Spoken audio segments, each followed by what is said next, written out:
So now if you'll be seated for a few moments.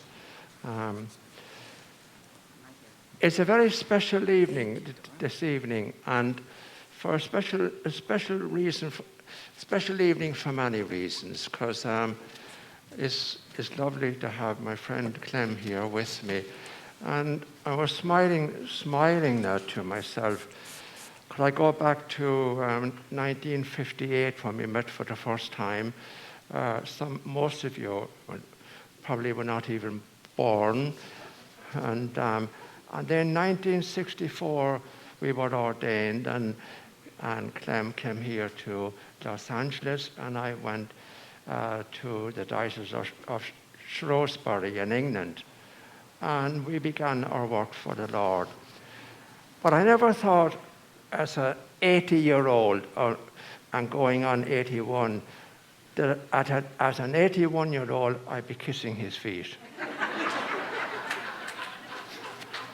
Honest to God, if God isn't a God of surprises, I don't know what. You never know what's going to happen next. You never know. Anyhow, I think that the whole liturgy this evening speaks for itself. And in fact, the whole of Holy Week. And we all find, if you can't find yourself in what happens in Holy Week, you're not really partaking, or there's something wrong, something really wrong. And I want to begin this evening by briefly going back to Palm Sunday. And on Palm Sunday, in the Gospel of Mark, we read, there was a beautiful thing in the Gospel of Mark on Palm Sunday where a woman, and Mark didn't give her a name. John later on gives her a name, Mary of Bethany. But Mary, this woman came in and she knelt down and washed the Lord's feet and poured oil all over him. She came with an alabaster jar of ointment, very, very, very, very, very precious ointment. And she poured it out. An act of heart-breaking love, because she knew that within a few days he would be facing death. And what a beautiful act of love. And what a great act of courage. And I think in the Holy Week ceremonies, women come to the fore. And here was Mary, not ashamed to show her love for Jesus. And more important, Jesus not ashamed to accept her love. So, Clem, unfortunately, if you think you're going to just sit there, you've got to come and share. So I want you to give a little thought on that, the beautiful act of love. That, hold on a minute now, hold on, you've gone the wrong way. That Mary showed. And women are so important in the church. And it pains my heart, and I think it pains you too, that they don't have a more prominent place. And women come to the fore in Holy Week, right or wrong? Well, no, have you? Where's the microphone, Mike? It's nice. I mean, we've shared a lot of things, and we often share things. So just a few little. Be nice to have a little sharing. The one thought I have for this Gospel of John is, it's the only Gospel that tells us that Jesus washes the feet.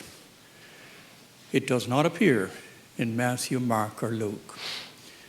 And there's a good reason why it appears in John, whereas in John we do not have the Eucharist at the Last Supper. We have the washing of the feet. Raymond Brown, the consummate Johannine scholar, interprets it this way. He says that the Gospel of John is late in coming. It's the last of the Gospels to be shaped. And by that time, somehow in the Church of John, there was conflict at the time of the Eucharist.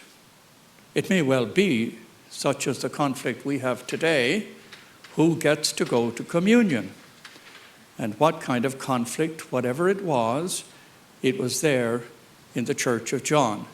And therefore, John wants to remember, before you can have the Eucharist, you must wash the feet. It's a sign of humility, lack of judgment, and a sign of reverence for the uniqueness of each person. That's what Raymond Brown says, how to interpret the washing of the feet, which is found only in the Gospel of John. And one last thought. In that first reading, you will recall, listening to that first reading, the people of Israel had to put the blood of the lamb on the doorposts of their homes to identify them as God's people, the people of Israel.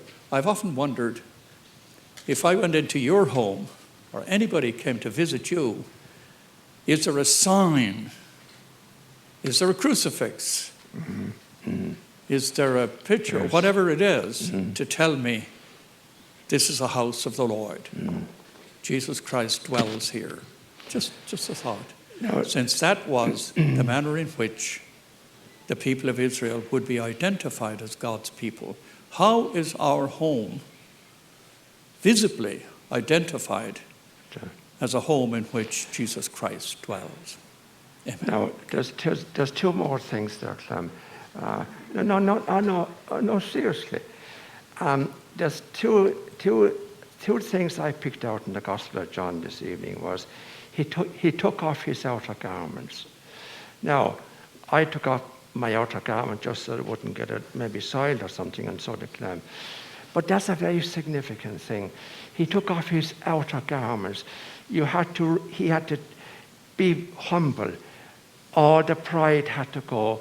And that's what he's asking us to do in the gospel this evening too, to become humble servants of his and not let pride and our self-opinion and so on get in our way. Yes. That's very true. And then, going back now, this will apply especially, hold on a minute. This will apply especially to where you come from down in Limerick and where I come from in Tipperary. You celebrate Mass, and the quicker you can celebrate Mass and get it finished, the better. When you come to the end of Mass and you say, "Go now in peace to love and serve the Lord," they all shout out, "Thanks be to God, it's finished," and they're out the door.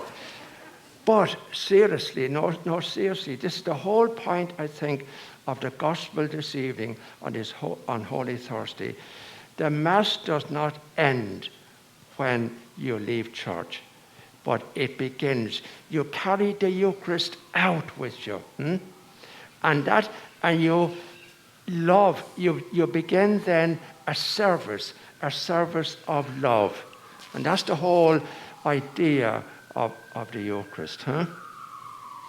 Yes. Am I wearing? Am I wearing you out? Yeah. I've been agreeing for 60 years. You see, it's okay. The thing is, he is older than me, so he can't stand the pace. Okay, Dennis. Right. But I thought it was nice just to share those little things. That's good, Dennis. Yeah. And so you can sit now. Let me put the... Yep. Turn them off. So I just wanted to make that point, because that's very important, that the Eucharist, you come to be strengthened and to give the strength and the courage to go out and then live the gospel. That's what we need people to do today. Live the gospel.